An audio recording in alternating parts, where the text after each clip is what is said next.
Mamă, dar cald e.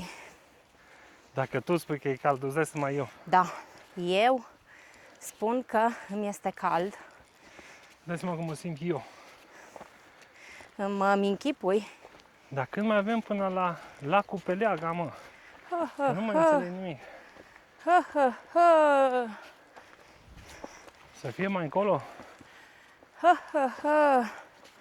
Că acolo curge râul ăsta, așa din lac. Probabil.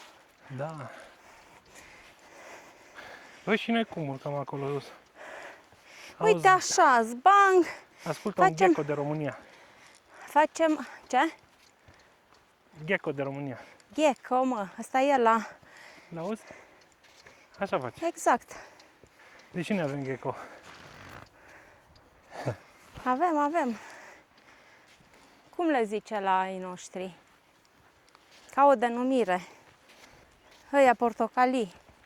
Portocalii? Păi nu așa au ei culoarea. Nu știu. La Gecko. Ai noștri, gecko. Au o denumire și nu mai știu. A început să bată vântul. E altă viață, s-a schimbat situația. Da. Parcă Păi avem da, un alt da. vibe.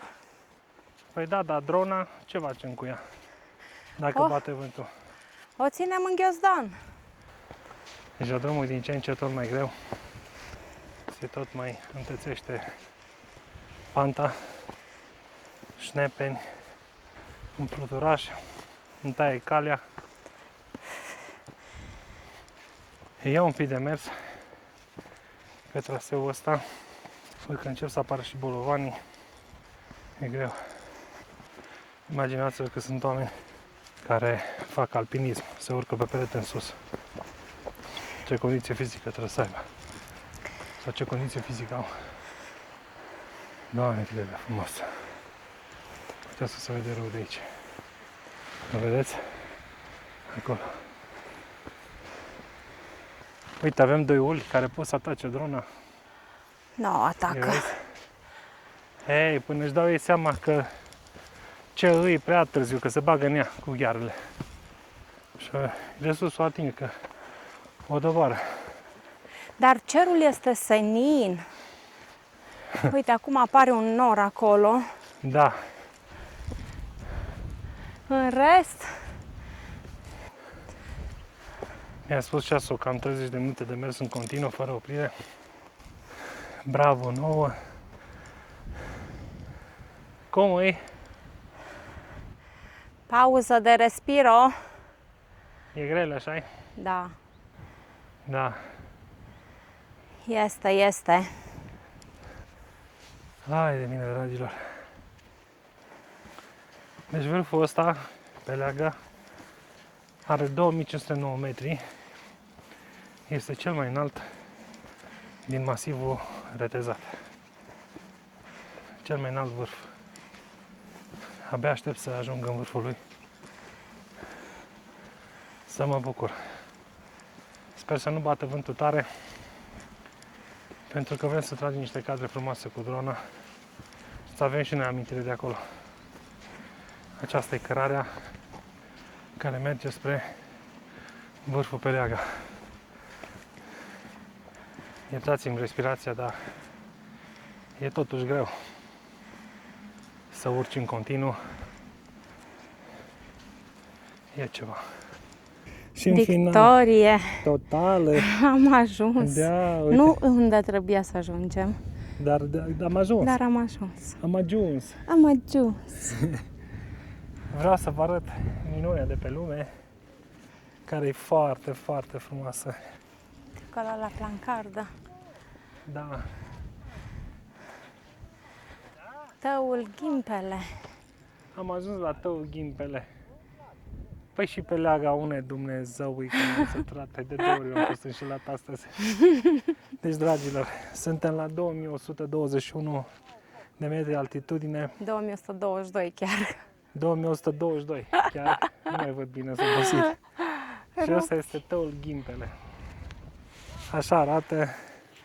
O să scoatem acum un pic drona și să-l filmăm un pic.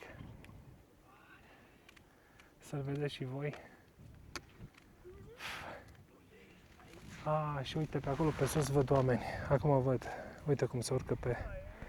Asta e șaua Pelegii și acolo sus, în vârf, este Peleaga. Pe noi acolo trebuie să Și urcăm. noi acolo trebuie să urcăm. Vai de viața mea. Sau ne limităm? Nu, mai vreau. Da. Uite ce priveliște frumoasă avem în spatele nostru. Da, haideți că o să tragem niște cadre frumoase cu drona.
Ne luăm la revedere de la De la mine, că eu mă duc pe păpușa. Tăul Ghimpele.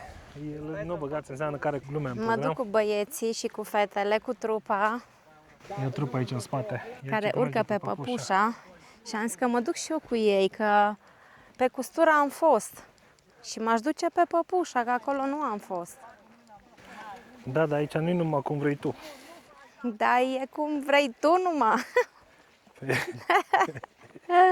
Păi nu, dar eu n-am fost. Data viitoare veni și merge pe păpușa Păi da, amândoi. tocmai de aia ți-am spus, tu te duci pe Custura și eu urc pe păpușa. Și după aia ne întâlnim aici la Ghimpe. Ce ziceți, fraților? Da, mai puteți? Uite, acolo vrea să meargă, prin Bolovanie. Ea de-abia mere prin iarba asta. Păi prin iarbă e greu, Și pe uite. Bolovani e mai ușor. Și uite, până vrea să urce. Că 2 zile îi dau, până luni nu ajunge în vârf. A, păi și pe aici, tot Bolovanis. E drept că nu sunt așa mulți ca aici, dar sunt bolovani și pe acolo. Tăul Ghimpele.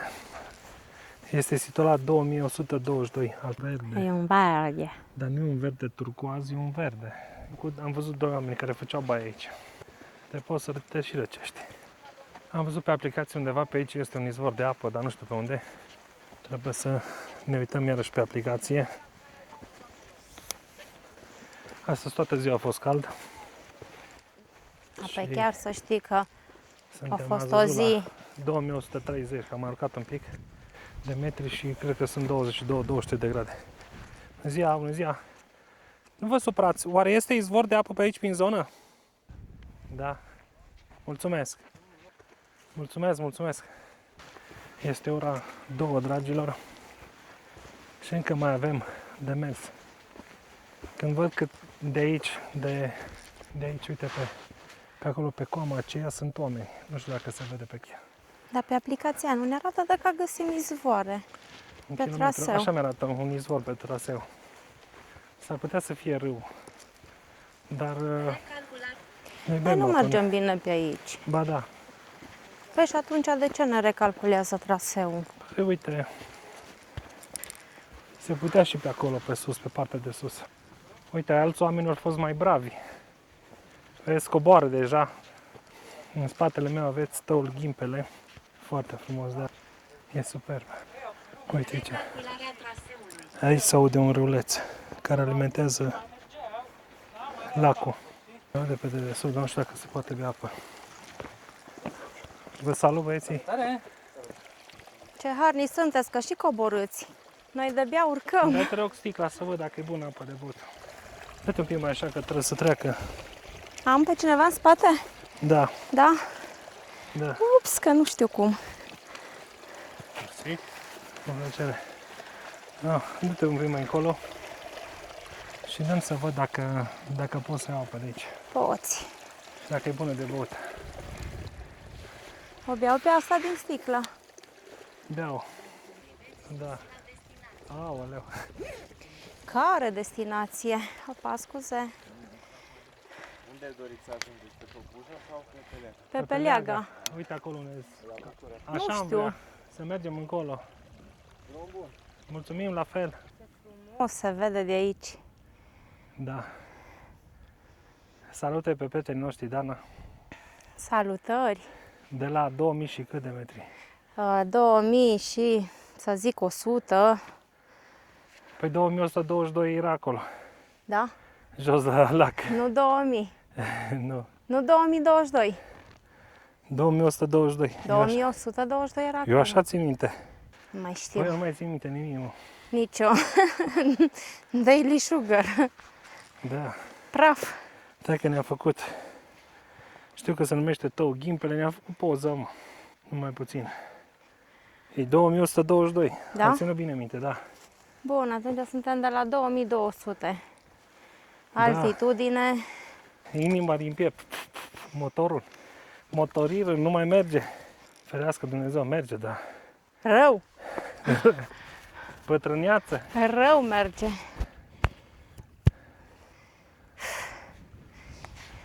Fraților, greu.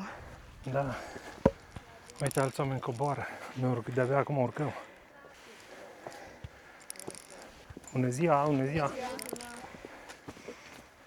Harnici oameni. Noi acum urcăm, Bună dumneavoastră coborâți.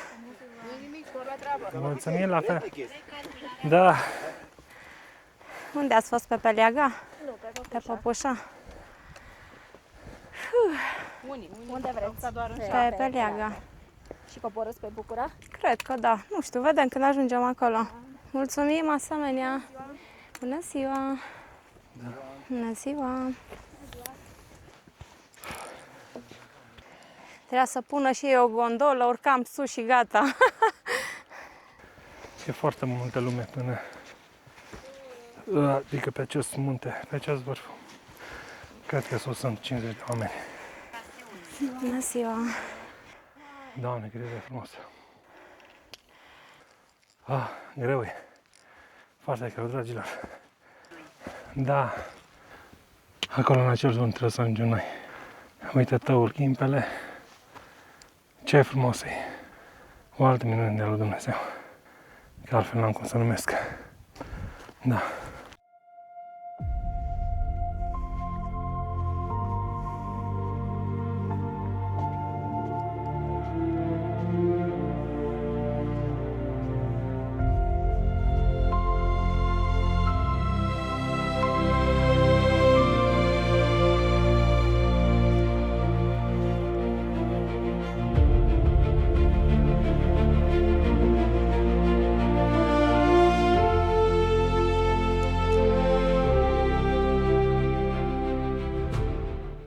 Da, e tot o scurtătură.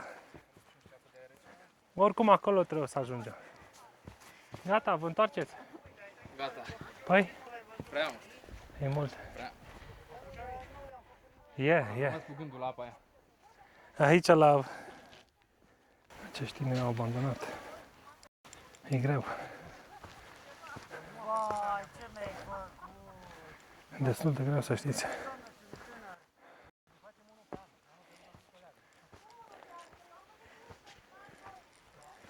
Adi, cât ai butelia? Două ghimpele.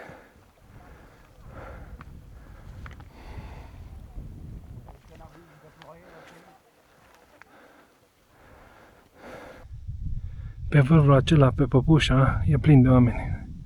De altfel și pe partea asta, pe Leaga.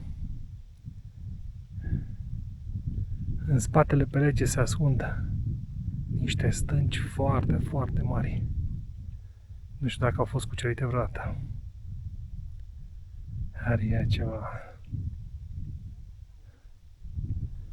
Și aici jos, de aici, de la lacul acesta, e Tău Ghimpele. Mai avem multe urcat. Unii au renunțat pentru că nu mai puteau să urce pe aici. E foarte solicitant traseu. Și noi mergem încolo, dar nu știu cum o să ajungem. Doar cu ajutorul lui Dumnezeu.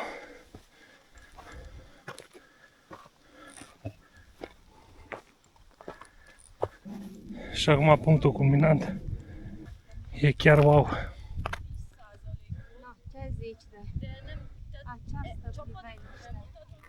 Da, Piele de găină. da. Bem o cafea la vârf de munte, puiul.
Vreau să vă arăt un lucru.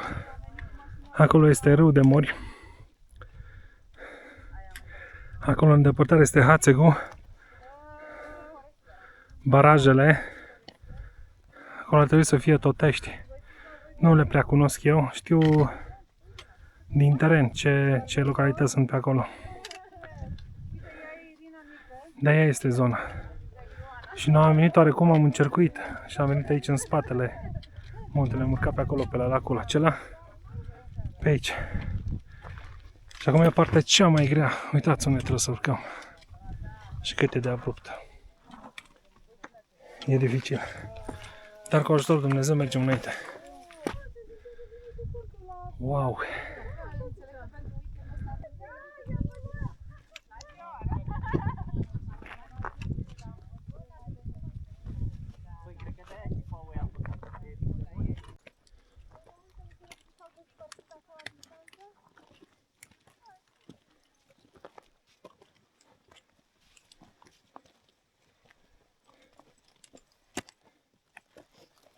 Cum e voiul? Că nu mai pot. Nu am uit în sus. E foarte greu. Că dacă mă uit, îmi vine să renunț. Să nu renunți. Îmi vine să renunț. Mai avem un pic, dragilor, și ușor, ușor ajungem. L-am arătat de 1000 de ori astăzi Ăla este vârful Păpușa Mai arătăm de 1000 de ori. și Păpușa Mică. Și încolo nu m-am uitat pe hartă să văd ce versant sunt, ce munți. Asta ne mai trebuia acum. A început aici în vârf de munte să plouă. Deocamdată da așa, răzleți cu strop mari. Aici colo câte unul, da.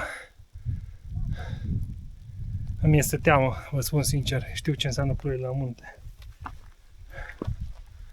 Nu ai unde să te adăpostești și e complicat. Rău.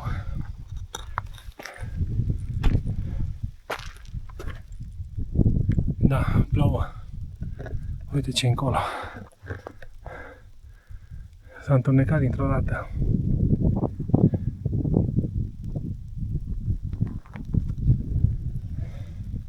Doamne, îți mulțumim. Dragilor, acolo este lacul Bucura. Dincolo este lacul Ana. Și aici sunt o grămadă de lacuri și ne-a venit pe partea asta. Uite pe Dana, sărăcuța de ea. Că mai are un pic și-o cucerit vârful pe leaga pentru a doua oară în viață. Doamne, cât e de frumos! Doamne, cât e de frumos! Uite lacul Bucura, îl vezi? Sunt o grămadă de corturi acolo. Să nu pierd echilibru. Da. Așa mă ia cu amețeală, știi? Păi, Și...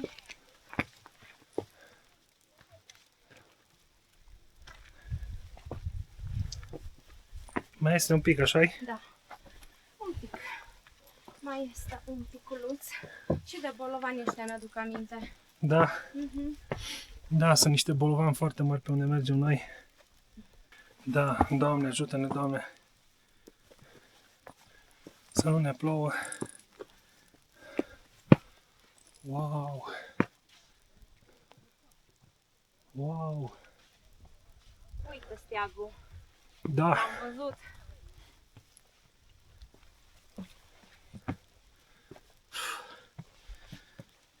wow, ce bucurie simt în suflet.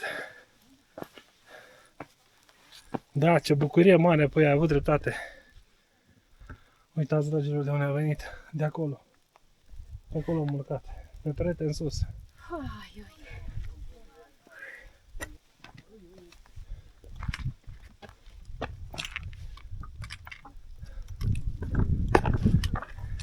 Hei, Victorie! păiuțu. Am ajuns sus!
Deja am coborât de acolo ceva. Acolo este vârful pe leaga.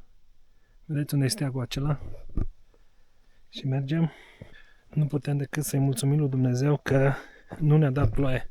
În final, îi mulțumim din suflet, Doamne, îți mulțumim că ne-ai protejat și că nu ne-ai plouat, pentru că în final am reușit să tragem cadrele perfecte. Dana este în față, acum coborăm de pe vârf, de pe versant. Acolo e lacul Bucura, unde a fost acum 2 săptămâni. Ce să vă zic, sunt uimit. Doamne, ce țară frumoasă avem. Doamne, ce țară frumoasă ne-ai dat. Extraordinar. Am avut semnal la telefon. M-a sunat maică-mea cu video. Și sunt pe Digi. Foarte bun semnal. Uite pe unde trebuie să coborâm. Sper că ne-e de ajuns 4 ore, pentru că atât mai avem la dispoziție până se întunecă. Dar altfel nu știu ce ne facem. De aici pe munți că nu avem lanternă, decât la telefon. Era bună frontală. Era bună o frontală, da. Câte o frontală. Da. Dar nu ne-am gândit că ne prinde. Am ajuns la o zonă iară urâtă. O zonă cu foarte multe pietre. Păi da, și trebuie să vezi, să pui piciorul, să vezi pe ce calci, ca să nu fugă, știi? Da, Să o probezi prima dată. da, și bine că n-a plouat pe alb, pentru că dacă ploua, devenea foarte alunecoasă. Poți să scapi piciorul pe aici. Da, pe de-aia zic că ai grijă. Foarte complicat, să știți. Dacă veniți pe Peleaga și urcați pe la lacul Bucura pe aici, drept în sus, să știți că e un pic cam dificil. Mai ales dacă prindeți vreme rea. De aici până la lac probabil sunt vreo 2 km în linie dreaptă. E ceva. Uite. Îl vedeți acolo jos.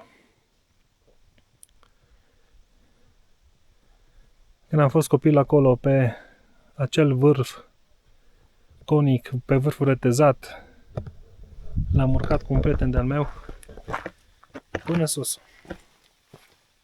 Nu știu ce vârstă aveam, 12-13 ani. Acolo pietrele pe care urci sunt mult mai mari decât aici. Uite ce viu frumos. Acolo, pe versantul ăla, data trecută, acum 2 săptămâni, deci exact acolo, sunt niște pășuni alpine. Am văzut o capră neagră, dar nu am reușit cu drona să ne apropiem de ea, pentru că diferența din nivel era foarte mare. Era vreo 160 de metri și eu am drona limitată la 120 din fabricație. Și mai era diferența de 40 de metri în care nu a ridicat decât gimbalul și cu zoom maxim abia se înțelege că e o capră, dar nu e o filmare extraordinar de frumoasă. Da. Poți, Dana? Da. E mai bine la coborâre așa, ai? Da, e mai bine un pic. Da. Astăzi Dana a făcut eforturi mari, foarte mari. Am urcat pe cealaltă parte, pe partea cu păpușa, pe la tăul Ghimpele, pe prieten sus. Pe aici e mai moale. Dar acolo era...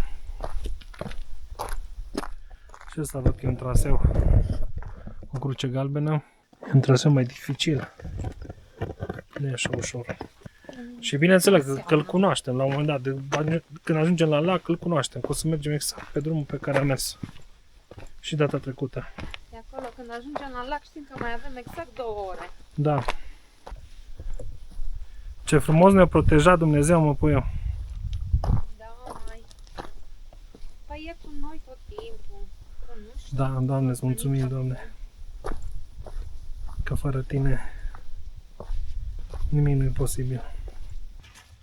În sfârșit mergem cu picioarele îndreptate, un pic. Mergem și decât pe drept. Da. Acolo jos în valea aia trebuie să ajungem noi astăzi. Complicat. Complicat tare. Aia din față, dragilor, e Șaua Bucurii. De-abia acum am ajuns la nivel cu Șaua Bucurii. Vedeți? Și de aici mai avem încă de coborât. Haide, e bine, uite acolo e crucea galbenă, haide. Uite, pe aici văd cărare, pe aici ceva cred că pentru poze, așa-i? Pe aici e o cărare, cred că pentru poze, că pe acolo e drumul. Uite ce stâncă impunătoare aici. Și plin de pietre. Voi realizați câte au văzut pietrele astea și munții ăștia, câte pot să spun.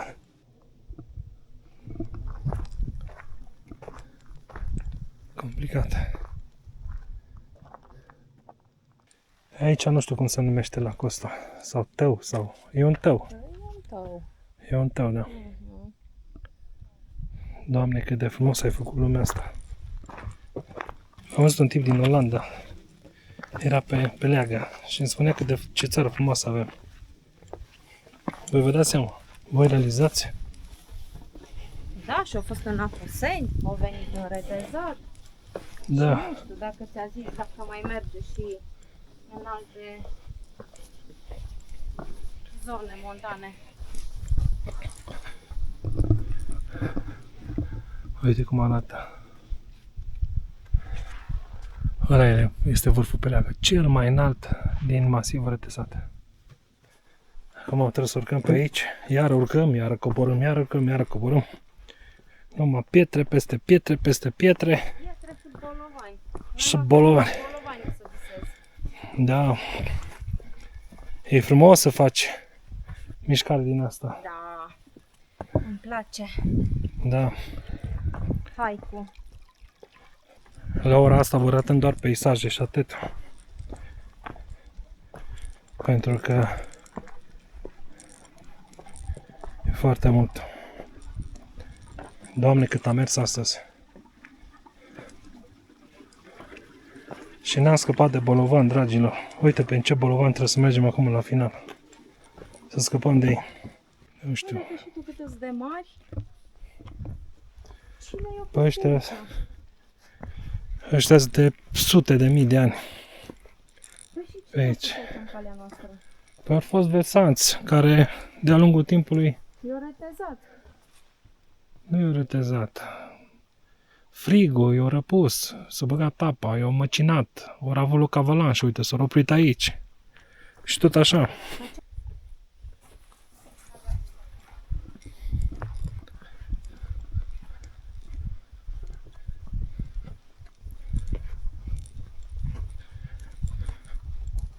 Și, dragilor, am ajuns la lacul Bucura din nou.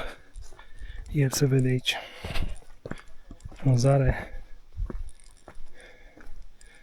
Bătrânul lac Bucura. Deci de la Peleaga până la Poiana Pelegii, 4 ore de mers. E ceva. De ce aia mi-a rămas mie în cap? Știi că văzusem tablița acolo jos cu 4 ore pe leaga Da. și am asociat cu Bucura. Ce frumos se oglindește soarele în el, în lac. Da, oricum, e bine că mâine e duminică, știi? Da, Și mâine nu facem decât să ne odihnim. exact. Da.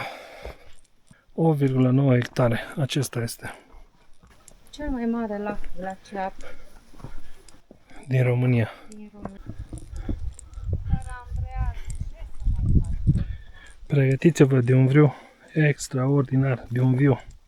Sunt foarte obosit că merg de ore întregi. Uitați ce este înretezat astăzi, 1 august. Uite, avem un izvor aici.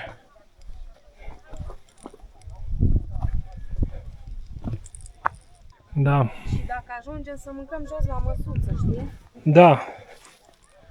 Dragilor, uite pe aici să merge la vârful Peleaga, o oră jumate, 2 ore. Dar să știți că nu e așa. În coborâre avem 2 ore, în urcare o să fie mai mult. 2 ore jumate, 3 chiar. Mă depinde că dacă ești... Da, de condiția fizică. Da, l-am văzut pe un băiat. Bă, știi cum a trecut rachetul pe lângă mine? M-am făcut câțiva pași, la un moment dat nu l-am mai văzut. Deci pur și simplu alergam. Da. Aici este cabana Salvamontului. În permanență este cineva aici. Aici dau de apă. Apă, șauă, acolo se vede un marcaj. Bună ziua, bună ziua. 1000 de ani dacă filmați. Bine. V-a prins ploaia umbra. Dar doar niște stropi, nu a fost. Aici jos cred că ploaia mai tare. Dar nu mult. Cred că îți ia până la... Dragilor, uitați și aici câte corturi sunt. Câte oameni care își bagă picioarele în lac. Să se răcorească. Ia. Foarte frumos, îți dai seama. Deci mie mi-ar plăcea să stau și eu aici cu oamenii ăștia. Uitați, dragilor, ce e aici. Posibilități. Acum, na, nu ca acasă. O grămadă de corturi. Oamenii aceștia pregătiți pentru mâine de trasee. Da. De aici ai o grămadă de direcții de mers. Uite pe Ana acolo jos. Doamne, ce frumos am prins astăzi, nu bate vântul deloc. Doamne, da, așa multe corturi. Foarte fain.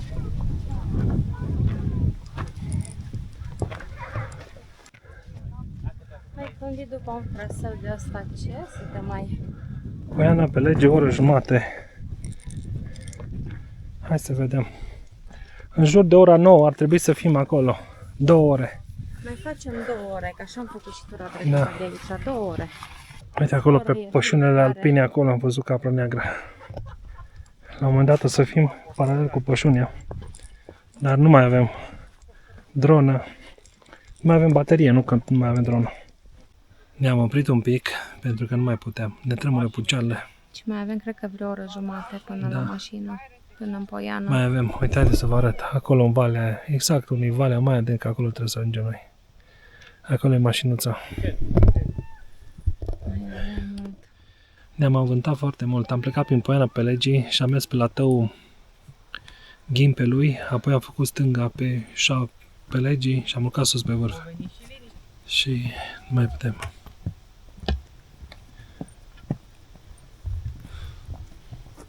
Cum e, tinere? Mai poți? Poate. Mai ieși și pe mine în spate. Poți și pe doamna. O familie, soț, soție și copilașul. A urcat până la Bucura. Copilașul nu știu dacă are 8 ani. Bravo lor, ce părinți. Cam așa ar trebui să facă toți părinții. Da. Se vede mai jos, cineva urlă. Sper că nu s-a întâlnit la ora asta cu Martinica. Nu stă Martinica aici, nu știu ce forfătă îi. Da, se vede pe noi că suntem rupți. Da, în schimb, vă spun sincer, am tras niște cadre cu drona și pe ploaie. Am scos-o efectiv în ploaie și i-am dat drumul. Pentru că a doua oară nu mai puteam să urc pe peleagă, adică... Deci de aia nu vreau să mai urc încă o dată pe peleaga, că știam cât a fost de greu. Da, foarte greu. Și să urc încă o dată pe peleaga prin greutatea aia. Da, Să ating un vârf pe care l-am mai atins odată. da, mă, păi dați mulțumesc pentru asta, că eu nu l-am văzut și nu l-am atins. Cel mai înalt vârf din Rătăza, direct acolo ne-am băgat, zbang. Da, și acum am coborât pe la lacul Bucura, dar vreau să zic că avem furnicători în picioare. Vai, dar nu mai pot în mine să mă descalț. E ora, cât e? 7 fără 20. 8 fără 20. 8 fără 20. Da. Eu nu știu ce am văzut. Și nu știu cum va fi, că n-avem nimic n-avem la noi. Lanternă de la telefon. Hai. Lanternă de la telefon, chiar. Haideți să plecăm mai departe. Vai, dar mai stau un pic. Mai stăm un pic atunci. Hai greu. Mai înainte ne-a dat niște stropi, nu știu de unde au venit. Din senin. Dar nu, Chiar era din senin. norat, era norul deasupra Uite noastră. cum e. Deasupra, uite. Și din norul ăsta, uite, Dar un pic mai niște încolo. stropi de aia mari. Mari. De aici în țastă. Buraca din treașină. S-auzea tronc, tronc, tronc, tronc, ca din streașină. Se împrășteau. Vup! Da, dar îmi pun eu blană. Mă duc eu în Turcia și îmi pun eu. O să vedeți voi. Și îmi las părul lung. Noi astăzi am fost pe după muntele ăla și am mers până pe vârful Peleaga. Aici aveți cea mai mare eroină ușa mare! posibilă. Am mers, cred că, peste 30.000 de pași astăzi. Până la 30.000. Da.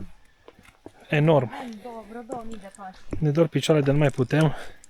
Imediat ajungem la... La mașină o să-i facem. Da, îi facem. Da. Mai avem un pic până în Poiana Pelegii și de acolo încă 5 minute până în parcare și de la parcare până la mașină încă vreo 10 minute. Bineînțeles că se face întuneric când ajungem noi. Dar mulțumim lui Dumnezeu că ne-a dus cu bine, ne-a adus cu bine. Doamne, îți mulțumim, Doamne.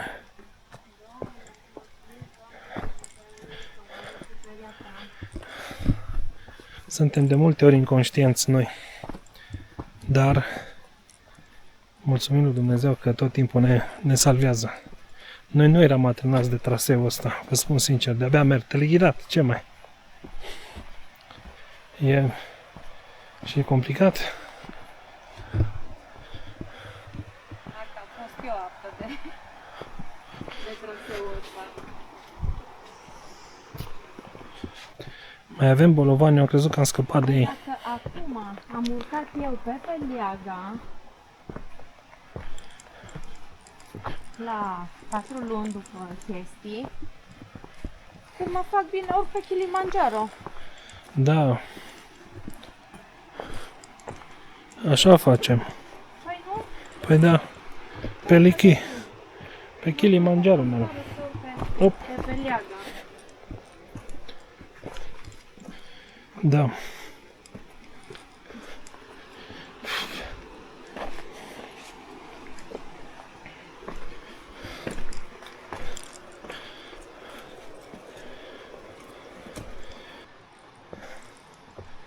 Am crezut că mai aveam puțin și ajungem la Poiana Pelegii, dar nu e așa, mai avem un pic de mers.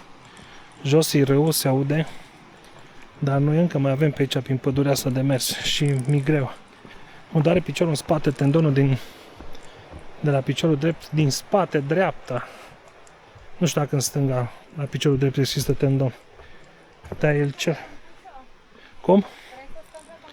Nu mai stăm pe eu, mergem așa încet. Nu ne mai oprim, da.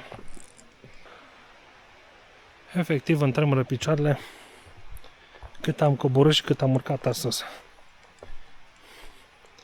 Dacă ar fi ca mâine să fac un alt traseu, n-aș mai putea.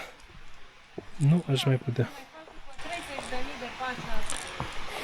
Urca la 2500 altitudine. Ce traseu să mai facem?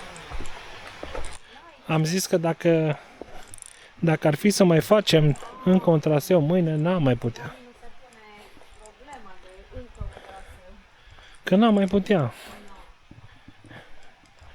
E foarte greu, să știți, pe unde am fost astăzi e greu. Sunt convins că există trasee și mai grele, mult mai grele, dar nu că e dificil, e foarte mult de mers. Și apoi urcarea pe Peleaga, pe partea aceea cu lacul Tău Ghimpelui, da. De pe partea aia să urci, e pe perete în sus. Mulți oameni au abandonat, să știți, traseul. I-am văzut cum s-au întors de la baza Pelegii. S-au întors înapoi că au zis că nu pot. Ne-a forțat foarte mult nota și uite, acum suntem pe aici, printre bolovani. Hai să ne oprim acolo jos la Salvamont să mâncăm la acea masă lor. Că nu mai putem de picioare și după aceea ne continuăm drumul până la mașină. Masa este în parcare. După Poiana Pelegii, la 5 minute este parcare. O să închid că deja se întunecă și se blurează foarte mult. Vă mulțumim că v-ați abonat la canalul nostru Undeva Travel. Până data viitoare, Ne vedem cu bine. de pe retezat. Nu știu, vedem acum. Cucerim vârful retezat pentru a doua oră. Pa! La revedere! Pa. Suntem obosiți. Pa! Da.